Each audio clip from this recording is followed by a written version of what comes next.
Assalamualaikum warahmatullahi wabarakatuh. Hai teman-teman, kembali lagi dengan Eduvo Project. Pada video kali ini, saya akan membahas tentang soal dan pembahasan TWK HOTS CPNS 2021. Tapi sebelum itu, jangan lupa tekan tombol subscribe dan tanda loncengnya agar kami semakin semangat membagikan informasi yang bermanfaat untuk kalian semua. Soal nomor 1. Sikap iba merupakan bentuk kepedulian terhadap orang lain, mau berbagi dan berkorban untuk kepentingan yang lebih besar. Sikap ini seharusnya dilakukan masyarakat Indonesia tanpa menghilangkan ciri dan karakter budaya masing-masing, karena sesuai dengan asas wawasan Nusantara yaitu A. Kesetiaan, B. Solidaritas, C. Kerjasama, D. Kejujuran, E. Kepentingan bersama. Jawabannya adalah B. Asas wawasan Nusantara. 1. Tujuan dan kepentingan yang sama. Masyarakat Indonesia memiliki tujuan dan kepentingan yang sama di bumi pertiwi ini. Salah satu contohnya dapat kita lihat saat seluruh rakyat Indonesia menginginkan kemerdekaan dan melakukan perjuangan bersama-sama melawan penjajah. 2. Keadilan. Seluruh elemen masyarakat memiliki hak untuk mendapatkan keadilan dalam berbagai aspek kehidupan bernegara, baik secara hukum, ekonomi, politik, dan sosial. 3. Kejujuran. Kebenaran dan kejujuran dalam berpikir dan bertindak merupakan asas wawasan Nusantara yang sangat penting. Keberanian dalam berpikir dan bertindak sesuai fakta dan kenyataan, sesuai ketentuan dilaksanakan demi terciptanya kemajuan.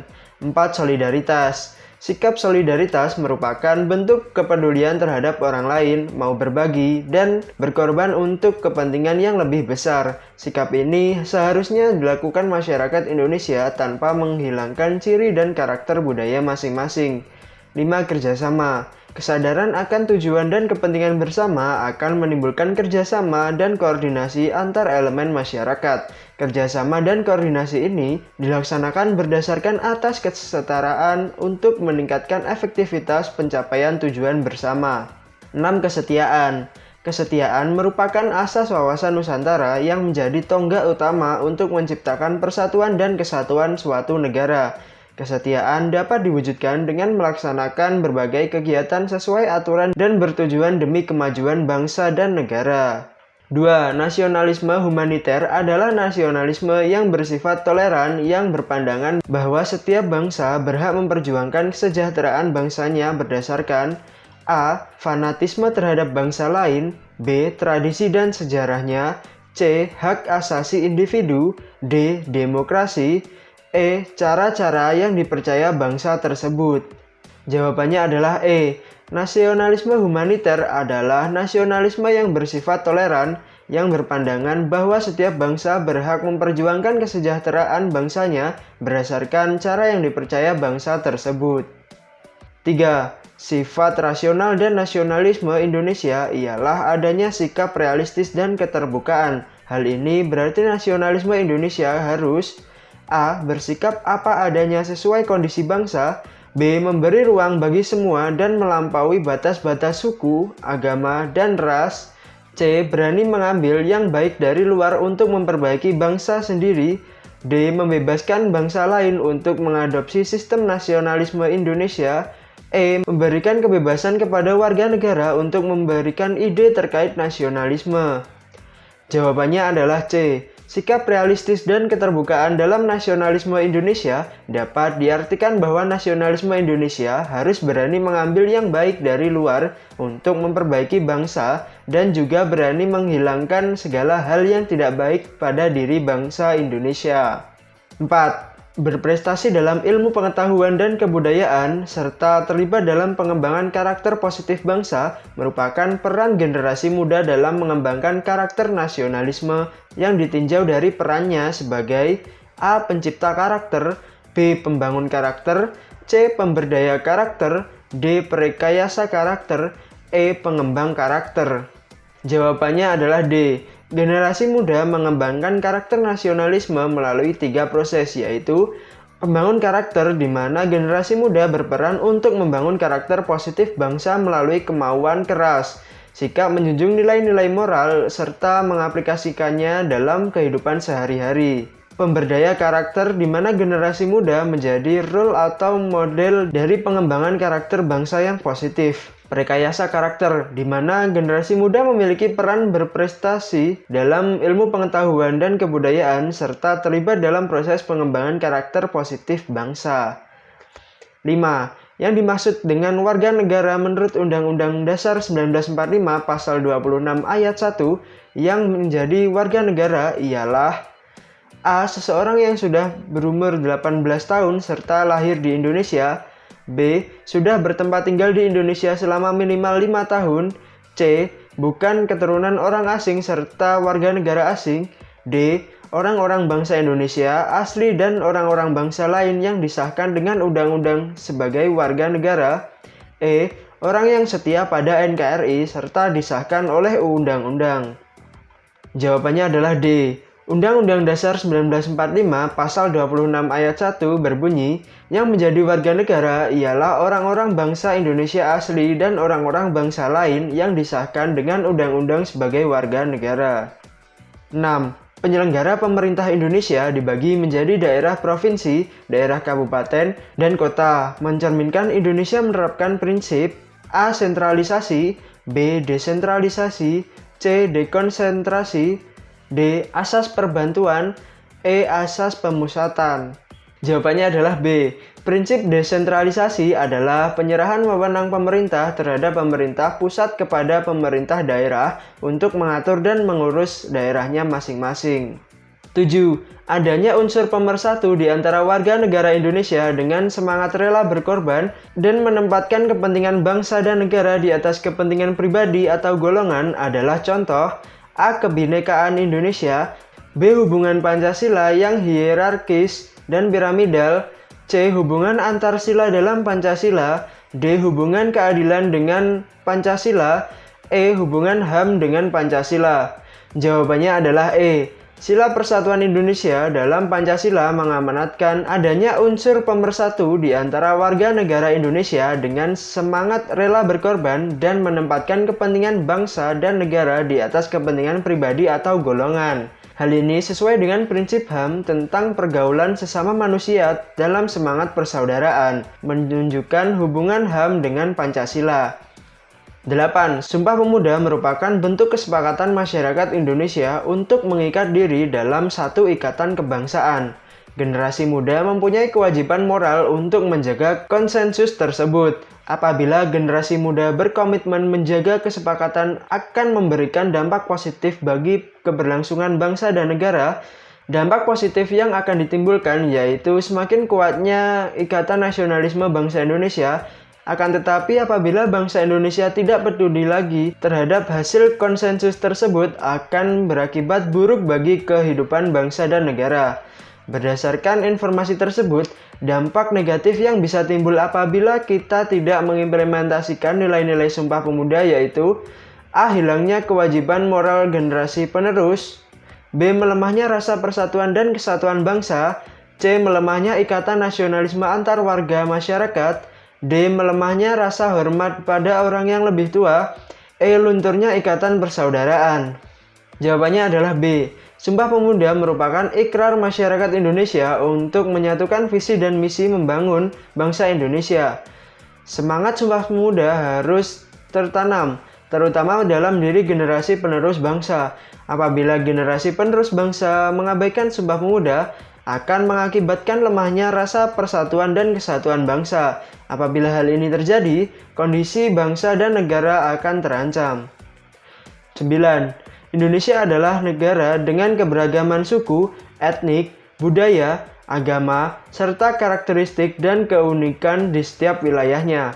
Pada dasarnya, keberagaman masyarakat Indonesia menjadi modal dalam pembangunan bangsa. Oleh karena itu, sangat diperlukan sikap atau perilaku menunjang terciptanya kondisi tersebut adalah A. Memperkuat kedudukan pemerintah pusat sebagai pemegang kedaulatan rakyat, B. Memperkecil segala hal yang berpotensi menimbulkan konflik masyarakat, C. Menghilangkan perbedaan antar suku bangsa dalam berbangsa dan bernegara, D. Memperkuat kedudukan bahasa daerah sebagai salah satu simbol persatuan, E. Memperkuat posisi kebudayaan daerah di atas kebudayaan nasional.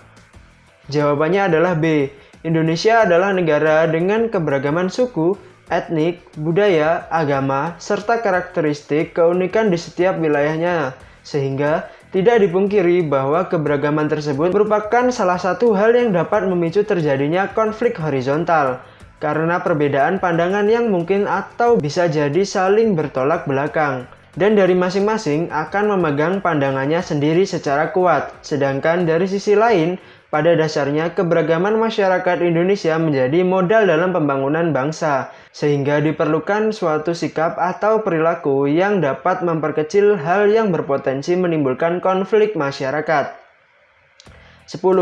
Suatu pernyataan terhadap orang banyak yang terlibat dalam suatu tindak pidana untuk meniadakan suatu akibat hukum pidana yang timbul dari tindak pidana tersebut merupakan pengertian dari A. Gerasi, B. Abolisi, C. Amnesti, D. Rehabilitasi, E. Investigasi. Jawabannya adalah C. Konvensi Ketatanegaraan memiliki ciri-ciri sebagai berikut. A. Konvensi itu berkenaan dengan hal-hal dalam bidang ketatanegaraan. B. Konvensi tumbuh, berlaku, diikuti dan dihormati dalam praktik penyelenggaraan negara. C. Konvensi sebagai bagian dari konstitusi. Apabila ada pelanggaran terhadapnya, tidak dapat diadili oleh badan pengadilan. 11. Berikut ini merupakan pengertian dari hukum privat dan publik. Yang benar adalah A. Hukum privat yaitu hukum yang mengatur hubungan antara golongan yang satu dengan yang lain dengan menitik beratkan kepada kepentingan perseorangan. Sedangkan hukum publik yaitu hukum yang mengatur hubungan antara negara dengan alat kelengkapannya atau hubungan antar negara dengan warga negara. B. Hukum privat yaitu hukum yang mengatur hubungan antara negara dengan alat kelengkapannya atau hubungan antara warga negara dengan warga negaranya. Sedangkan hukum publik yaitu hukum yang mengatur hubungan antar orang yang satu dengan yang lain dengan menitik beratkan pada kepentingan perseorangan. C. Hukum privat yaitu hukum dalam suatu negara berlaku umum. Sedangkan hukum publik yaitu hukum yang timbul dari hukum objektif dan berlaku pada orang tertentu atau lebih. D. Hukum privat yaitu hukum yang dalam keadaan bagaimanapun mempunyai paksaan mutlak. Sedangkan hukum publik yaitu hukum yang dapat disampingkan apabila pihak-pihak yang bersangkutan telah membuat peraturan sendiri. E. Hukum privat yaitu hukum yang mempunyai peraturan yang mengatur kepentingan dan hubungan yang berwujud perintah-perintah dan larangan. Sedangkan hukum publik yaitu hukum yang memuat peraturan yang mengatur tentang bagaimana cara melaksanakan hukum material. Jawabannya adalah A. Hukum privat yaitu hukum yang mengatur hubungan antara orang yang satu dengan yang lain dengan menitik beratkan pada kepentingan perseorangan. Sedangkan hukum publik yaitu hukum yang mengatur hubungan antara negara dengan alat kelengkapannya atau hubungan antara negara dengan warga negaranya. 12. Dengan latar belakang budaya, sejarah, serta kondisi dan konstelasi geografis, serta memperhatikan perkembangan lingkungan strategis, maka arah pandangan wawasan Nusantara meliputi wawasan ke dalam dan keluar. Yang dimaksud dengan wawasan ke dalam adalah A. Bangsa Indonesia dalam semua aspek kehidupan internasional harus berusaha untuk mengamankan kepentingan nasional dalam semua aspek kehidupan baik politik, ekonomi, sosial demi tercapainya tujuan nasional. B. Indonesia harus peka dan berusaha mencegah dan mengatasi sedini mungkin faktor-faktor penyebab timbulnya disintegrasi bangsa dan mengupayakan tetap terbinanya dan terpeliharanya persatuan dan kesatuan. C. Bangsa Indonesia dalam semua aspek kehidupan internasional harus berusaha untuk mengamankan kepentingan nasional dalam semua aspek kehidupan, baik politik, ekonomi, sosial budaya, serta pertahanan dan keamanan demi tercapainya tujuan nasional. B. Bangsa Indonesia harus peka dan berusaha mencegah dan mengatasi sedini mungkin faktor-faktor penyebab timbulnya persatuan bangsa dan mengupayakan tetap terbina dan terpeliharanya keanekaragaman bangsa Indonesia. E. Ajaran yang diyakini kebenarannya oleh seluruh rakyat dengan tujuan agar tidak terjadinya penyesatan dan penyimpangan dalam rangka mencapai dan mewujudkan tujuan nasional. Jawabannya adalah B. Wawasan kedalam bertujuan menjamin perwujudan persatuan kesatuan segenap aspek kehidupan nasional, baik aspek alamiah maupun bangsa aspek sosial. Wawasan kedalam mengandung arti bahwa bangsa Indonesia harus peka dan berusaha untuk mencegah dan mengatasi sedini mungkin faktor-faktor penyebab timbulnya disintegrasinya bangsa dan harus mengupayakan tetap terbina dan terpilihnya persatuan dan kesatuan dalam kebinekaan. 13. Dalam masa bakti atau masa kerja 2 hari, yaitu tanggal 13 Juli 1945, panitia kecil yang baru dibentuk ini telah menyerahkan hasil kerja mereka pada Ketua Panitia Perancang Undang-Undang Dasar yakni Insinyur Soekarno. Hasil kerja yang berupa rancangan Undang-Undang Dasar itu kemudian disempurnakan tata bahasanya oleh Panitia Penghalus Bahasa. Panitia Penghalus Bahasa yang berjumlah 3 orang tersebut adalah A. Drs. Muhammad Hatta, Mr. Supomo, dan Profesor Dr. Hussein Jayadiningrat, B. Insinyur Soekarno, Drs. Muhammad Hatta, dan Mr. Ahmad Subarjo, C. Profesor Hussein Jayadiningrat, K.H. Wahid Hashim, dan M. Yamin, D. Dr. M.H. Tamrin, Mr. Kaman Singodimedjo, dan K.H. Agus Salim, E. K.H. Agus Salim, Mr. Supomo, dan Profesor Dr. Hussein Jayadiningrat. Jawabannya adalah E. Hasil dari sidang kedua ini adalah rancangan Undang-Undang Dasar 1945. Selanjutnya, BPUPKI membentuk Panitia Perancang UUD yang diketahui oleh Insinyur Soekarno. Pada tanggal 11 Juli 1945, Panitia Perang UUD dengan surat bulat menyetujui isi pembukaan UUD yang diambil dari Piagam Jakarta. Panitia Perancang UUD kemudian membentuk Panitia Kecil yang diketuai oleh Profesor Dr. Supomo. Tugas Panitia Kecil Perancang UUD adalah menyempurnakan dan menyusun kembali rancangan UUD yang telah disepakati. Dalam kesempatan itu, dibentuk pula Panitia Penghalus Bahasa yang terdiri atas Profesor Dr. Hussein Jayadiningrat, Profesor Dr. Supomo, dan H. Agus Salim. 14. Perhatikan beberapa hukum berikut ini. 1. Hukum pidana, 2. Hukum perorangan, 3. Hukum adat, 4. Hukum keluarga, 5. Hukum waris, 6. Hukum tata negara. Dari jenis hukum di atas, yang termasuk hukum perdata adalah nomor A. 1, 3, dan 5, B. 1, 4, dan 5, C. 2, 4, dan 6, D. 2, 3, dan 6, E. 3, 5, dan 6. Jawabannya adalah C. Hukum perdata meliputi hukum perorangan, hukum waris, hukum keluarga, hukum kekayaan. 15.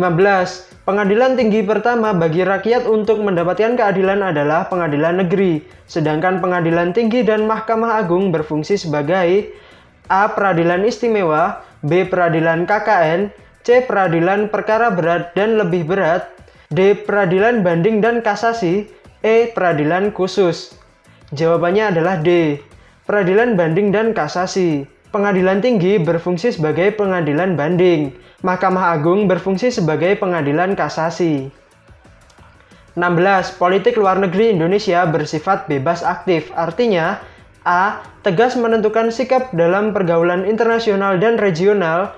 B. Ikut menciptakan perdamaian dunia dalam pergaulan internasional. C. Ikut serta menciptakan ketertiban dunia dan tidak memihak. D. Bebas dalam pergaulan internasional dan ikut mewujudkan perdamaian dunia. E. Bersikap aktif-reaktif dalam pergaulan internasional dan tidak memihak. Jawabannya adalah D. Ikut serta menciptakan ketertiban dunia dan tidak memihak. Politik luar negeri Indonesia bersifat bebas dan aktif. Artinya, Indonesia bebas menentukan pandangan dan sikap terhadap masalah-masalah internasional, bebas menjalin hubungan dengan negara manapun dan aktif memperjuangkan tegaknya hak asasi manusia, serta aktif menciptakan tatanan pergaulan internasional yang adil. 17. Yang mendorong berdirinya Perserikatan Bangsa-Bangsa atau PBB adalah A. Munculnya konflik-konflik yang berskala multilateral, B. Tidak adanya institusi yang berfungsi sebagai mediator, C. Ekspansi militer yang semakin meluas dan melibatkan banyak negara, D. Gagalnya pertemuan Presiden Wilson dengan Mussolini dari Italia, E. Gagalnya Liga Bangsa-Bangsa dalam menciptakan perdamaian dan keamanan dunia. Jawabannya adalah E. Gagalnya Liga Bangsa-Bangsa dalam menciptakan perdamaian dan keamanan dunia. Yang mendorong berdirinya PBB yaitu karena Liga Bangsa-Bangsa atau LBB gagal mewujudkan misinya dalam perdamaian dunia terbukti pada Perang Dunia Kedua. 18. Peristiwa ketatanegaraan yang sangat penting bagi bangsa Indonesia pada saat ini sekitar peristiwa proklamasi adalah A. Pembentukan kabinet yang pertama, B. Penetapan sistem multipartai, C. Pembentukan KNIP sebagai pengganti MPR, D. Penetapan Pancasila sebagai pandangan hidup bangsa, E. Penetapan UUD 1945. Jawabannya adalah E. Adapun hasil sidang PPKI 18 Agustus 1945 sebagai berikut. 1. Mengesahkan dan menetapkan Undang-Undang Dasar Republik Indonesia yang telah dipersiapkan oleh BPUPKI, yang kemudian dikenal dengan Undang-Undang Dasar 1945. 2. Memilih Insinyur Soekarno sebagai Presiden dan DRS Muhammad Hatta sebagai Wakil Presiden. Pemilihan Presiden dan Wakil Presiden dilakukan secara aklamasi atas usul dari Otto Iskandar Dinata. 3. Membentuk sebuah komite nasional untuk membantu Presiden selama Majelis Permusyawaratan Rakyat atau MPR dan Dewan Perwakilan Rakyat atau DPR belum terbentuk. 19. Alat perlengkapan Perserikatan Bangsa-Bangsa atau PBB yang bertugas mengatur organisasi dana administrasi PBB adalah A. Dewan Ekonomi dan Sosial, B. Majelis Umum, C. Sekretariat Jenderal, D. Tata Usaha Negara atau Bangsa-Bangsa, E. Dewan Perwakilan Negara. Jawabannya adalah C. Fungsi sekretariat ialah bertindak sebagai kepala PBB yang mengurusi masalah-masalah keadministrasian organisasi, membawa ke hadapan Dewan Keamanan PBB setiap persoalan yang membahayakan perdamaian dan keamanan internasional, membuat laporan tahunan dan laporan tambahan kepada Majelis Umum mengenai pekerjaan PBB.